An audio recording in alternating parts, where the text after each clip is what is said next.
maior do que o esperado com outros países. Então, claro que o tamanho e a dimensão da economia são importantes, vão descrever o tamanho e a dimensão também das operações, mas, consequentemente, isso não é tudo para explicar a complexidade do comércio mundial e das relações bilaterais entre países, ok?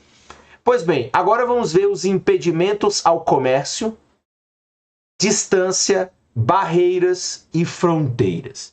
Aqui agora está o obstáculo. Então, por que muitas vezes o comércio não se desenvolve mais? Porque ele pode encontrar alguns obstáculos, que são esses que nós vamos ver agora. A figura 2.3 mostra os mesmos dados que a figura 2.2.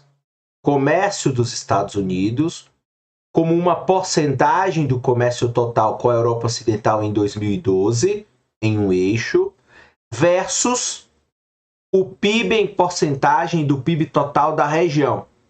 Mas acrescenta mais dois países, o Canadá e o México, que são países fronteiriços com os Estados Unidos. Só apenas relembrando, é claro que como o livro é escrito por três autores, enfim, norte-americanos, né, o Krugman, que é prêmio Nobel de Economia, o Obstfeld e o Melitz, consequentemente eles sempre estão embasando a sua análise a partir de casos americanos, né? Os casos dos Estados Unidos. Como você pode ver, os dois vizinhos dos Estados Unidos fazem muito mais comércio com os Estados Unidos do que as economias europeias de igual tamanho. Então veja, na verdade, o Canadá, cuja economia é mais ou menos do mesmo tamanho que da Espanha, tem transações comerciais com os Estados Unidos na mesma intensidade que toda a Europa junta.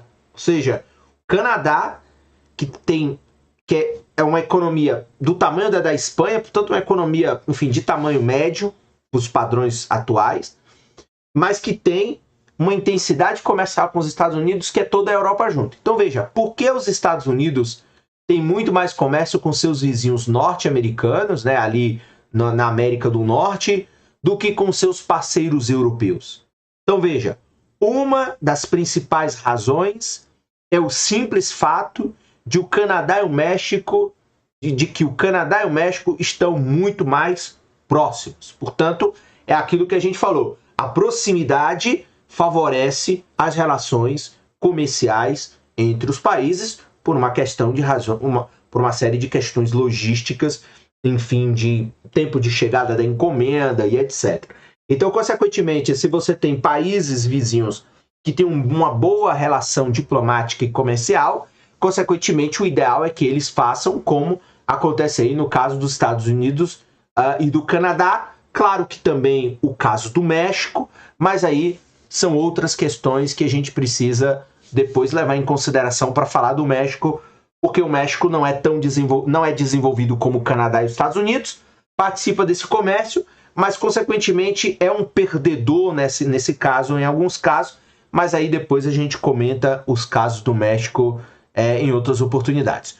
Todos os modelos de gravidade estimados mostram, portanto, um forte efeito negativo da distância no comércio internacional. Então, claro que hoje o mundo comercializa com a China, que está a milhares de quilômetros, mas quanto mais próximo, mais fácil se torna você ter uma relação comercial com um país. Então, o modelo de gravidade mostra o efeito negativo da distância no comércio. Quanto mais distante, mais negativo são os efeitos sobre o comércio daquele país.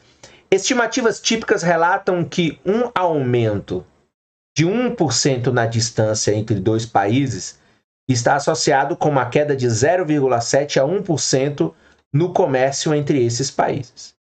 Essa queda, em parte, reflete, claro, o aumento dos custos de transporte, os custos do transporte de mercadorias e serviços. Então, aumenta 1% na distância, o comércio cai 0,7% a 1%. Isso aí são estimativas feitas por quem é do ramo aí, de economia internacional. Daqui a pouco a gente vê aqui essa figura 2.3. Os economistas também acreditam que fatores menos tangíveis desempenham um papel crucial. Então veja, ó, o comércio tende a ser intenso quando os países têm contato pessoal, claro, relação diplomática. E este contato tende a diminuir quando as distâncias são grandes. É claro que questão de língua, questão de proximidade geográfica, a questão de acordos comerciais, portanto, uma diplomacia, uma relação diplomática de muito mais amizade.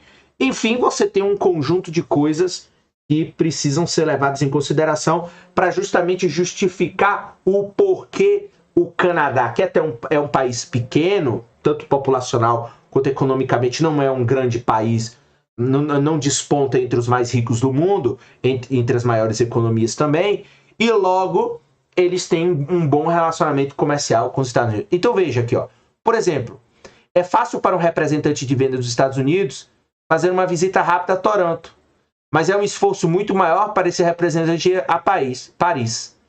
A menos que a empresa esteja situada na costa oeste, é um esforço ainda maior visitar Tóquio. Então, a menos que a empresa esteja situada na costa oeste, é um esforço ainda maior visitar Tóquio. Então, claro, quanto mais distante, menos contato, menos relação. É claro que com a internet hoje, com a tecnologia, muita coisa ficou facilitada, mas mesmo assim, a gente tem que lembrar que o mundo real, ele ainda mantém alguns hábitos que a gente pode até considerar antiquado, mas são importantes. Então veja aqui, ó, quando você adiciona a dimensão econômica e o comércio com os Estados Unidos, veja, os Estados Unidos têm marcadamente mais comércio com seus vizinhos, o que é o ideal, né, do ponto de vista das relações internacionais, que a gente tenha uma boa relação comercial e diplomática com os nossos vizinhos, do que com as economias europeias do mesmo tamanho, mas que estão mais distantes. Então veja, ó, o percentagem do comércio dos Estados Unidos com a União Europeia, veja a distância que o Canadá e o México estão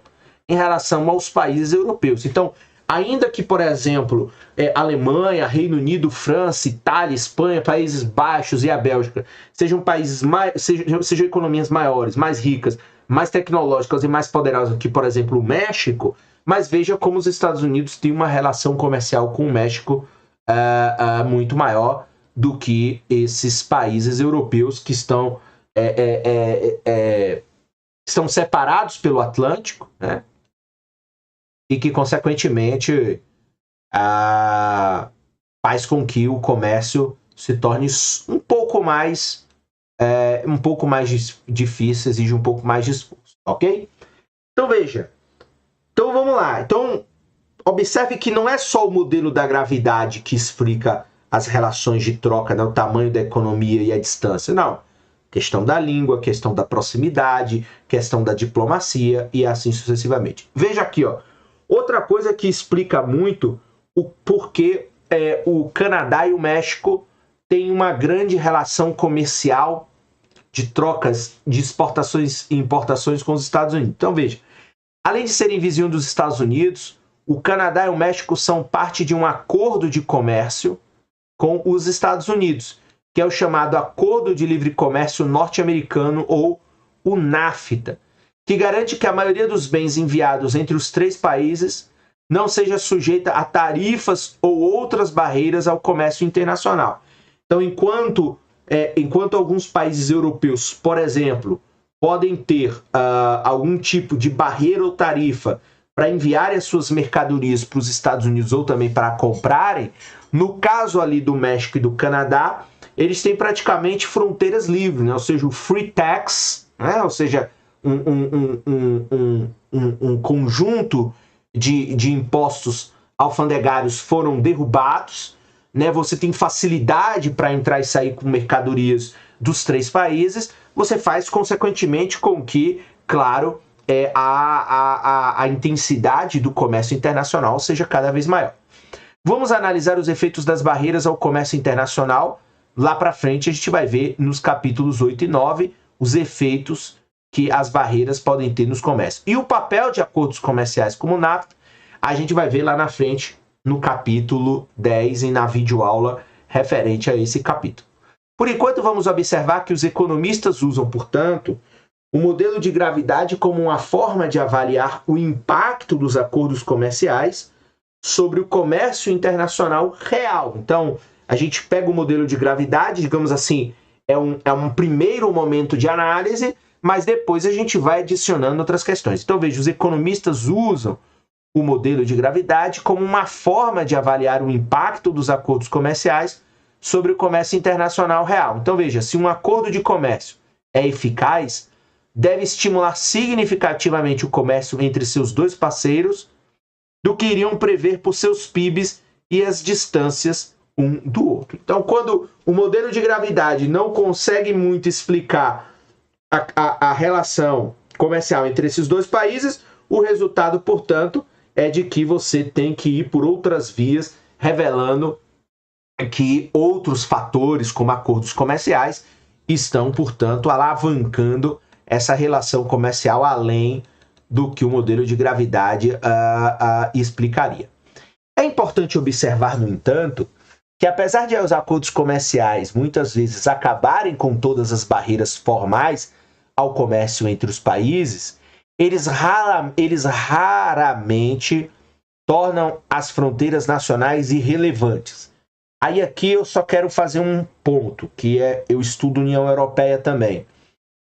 Na União Europeia, sim, as fronteiras nacionais, para quem está dentro da União Europeia, portanto dentro da União aduaneira e da União Econômica, o resultado é de que as fronteiras nacionais elas não têm relevância.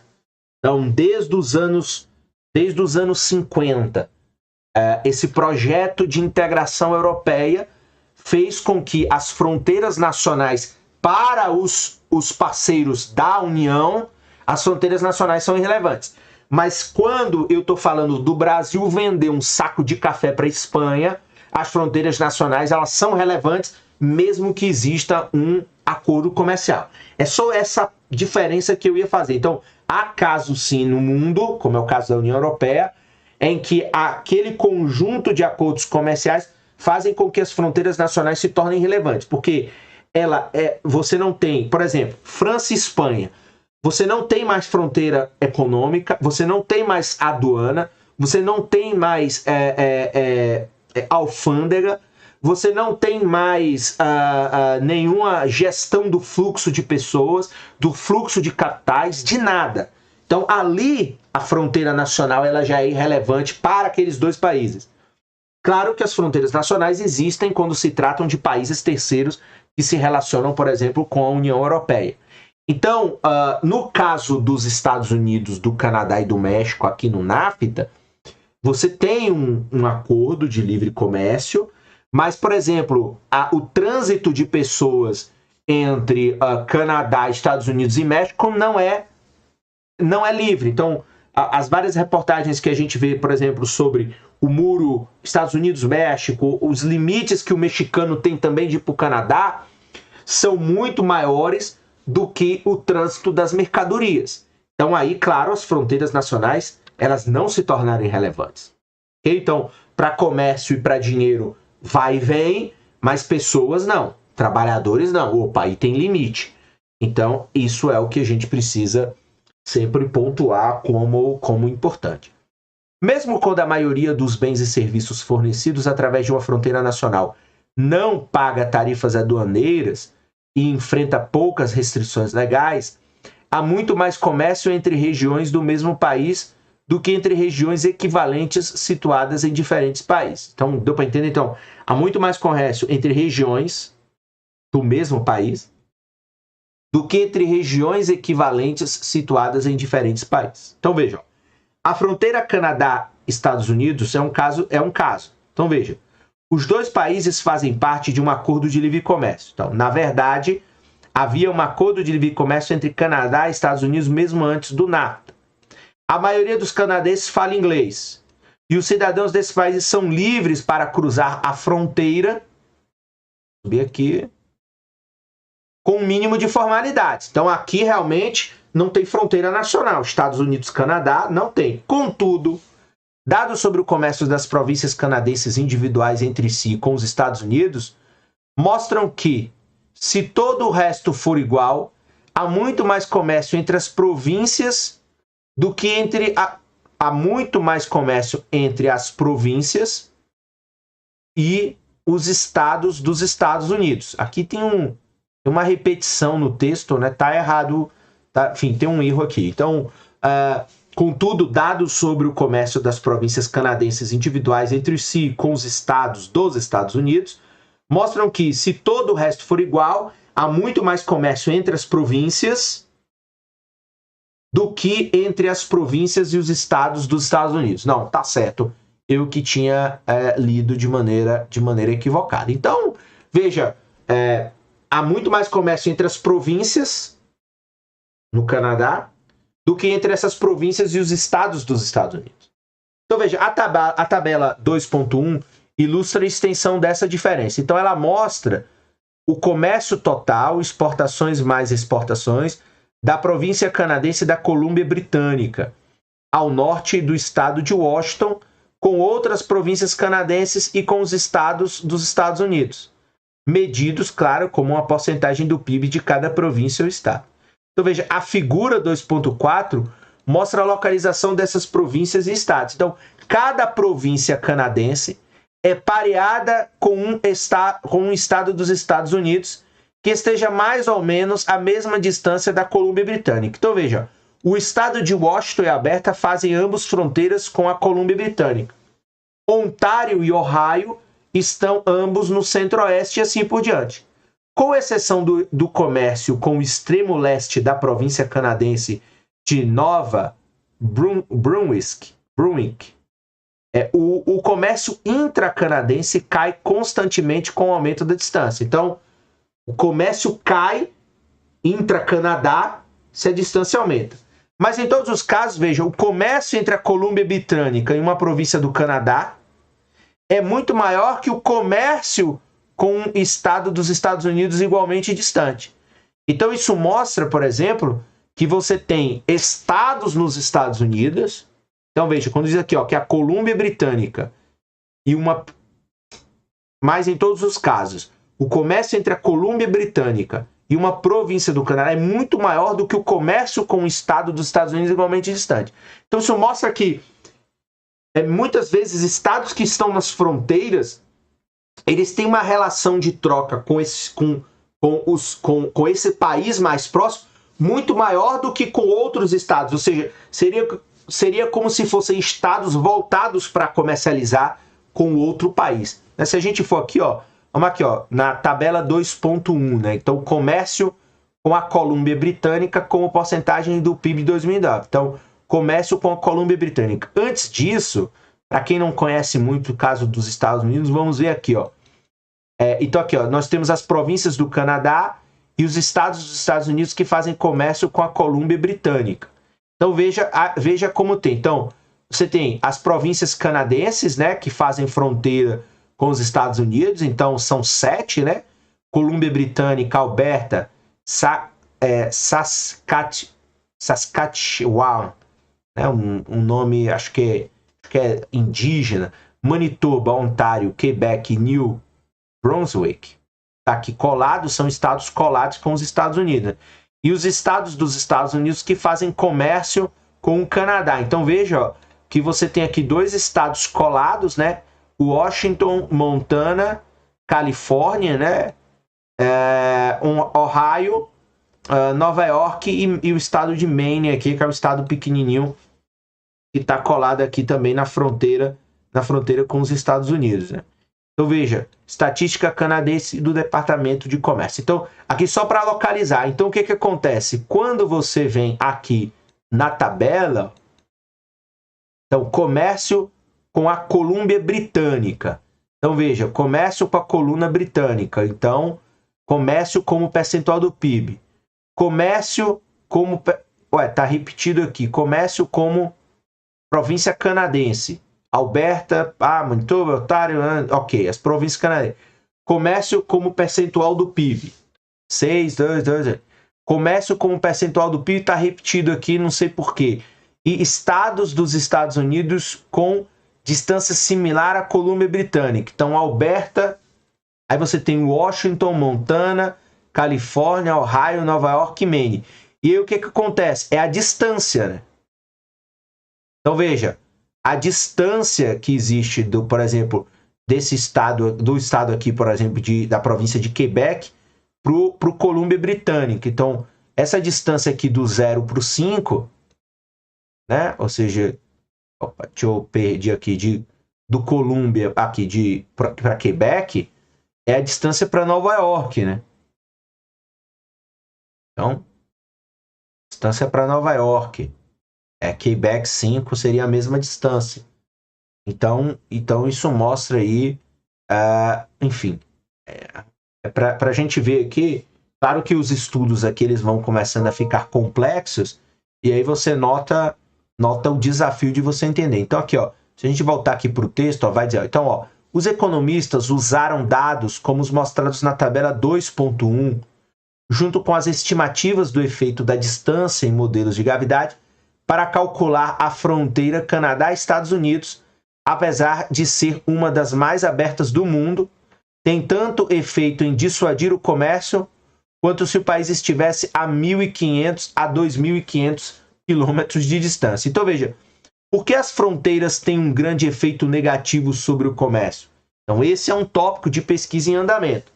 O capítulo 21 descreve um recente foco dessa pesquisa, um esforço para determinar quanto efeito a existência de diferentes moedas nacionais tem sobre o comércio internacional e de bens e serviços. Ainda tem a questão da moeda, mas veja, se a gente voltar aqui para a figura 2.4, nós vamos notar que claramente os estados que estão colados com o Canadá são estados que têm uma maior probabilidade de troca com as províncias canadenses, e claro que essas trocas, elas enfim, favorecem esses estados mais próximos e vice-versa. Ou como foi colocado aqui, precisa se levar em consideração, ó, igual estava aqui, por exemplo, ó, com exceção do comércio com o extremo leste, né? Então, o extremo leste lá da província, o último lá, Nova Brunswick, o comércio intracanadense, ele cai constantemente com o aumento da distância. Mas, em todos os casos, o comércio entre a Colômbia Britânica e uma província do Canadá é muito maior do que o comércio com um estado dos Estados Unidos igualmente distante. Então, é claro que as fronteiras, eu falei que você pode ter mais troca ali, mas o caso é que dentro de um país, as fronteiras, elas ainda têm um poder, enfim, como aqui diz, né, tem um efeito negativo sobre o comércio, né? Então, são estudos recentes. Outra questão que pode ter aqui a ser importante é o caso da moeda. Mas aí, como eu falei, se você pega o caso da União Europeia, se eu moro na fronteira com a França, eu comprar algo na França ou comprar algo na Espanha, dá no mesmo porque é euro.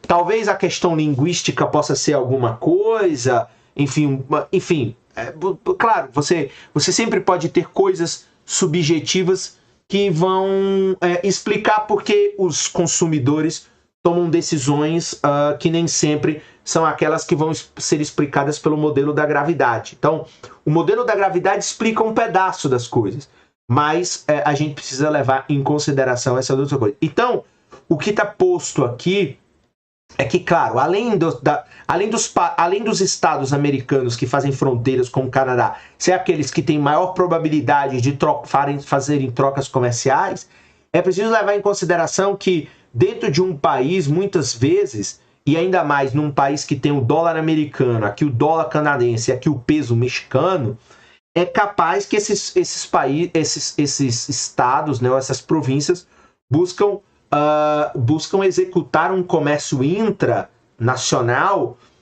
ou intracanadense, como foi colocado aqui, também por conta da moeda, por conta de outras variáveis que o modelo da gravidade não pega. Por isso que nessa seção aqui, em que a gente está aqui, ó, você tem a distância influencia, as barreiras comerciais influenciam e as fronteiras também, muitas vezes, podem limitar simplesmente porque existem fronteiras. Isso a gente está falando desse caso aqui, que é o caso da experiência norte-americana. Mas como coloca aqui no final os autores, esse é um tópico de pesquisa em andamento.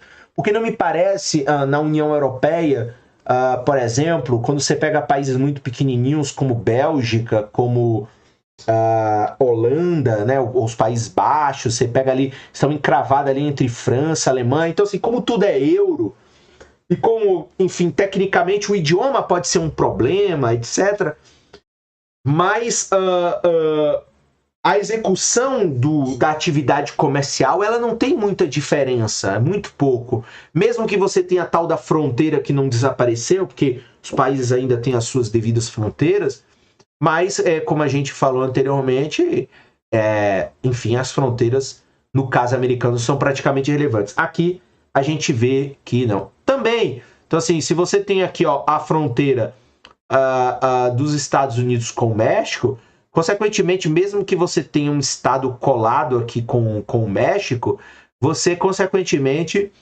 nós podemos dizer que você tem aqui uma tendência para que os mexicanos prefiram consumir aqui dentro, né, fazer comércio aqui, do que necessariamente com os Estados Unidos, por uma série de limitações, etc.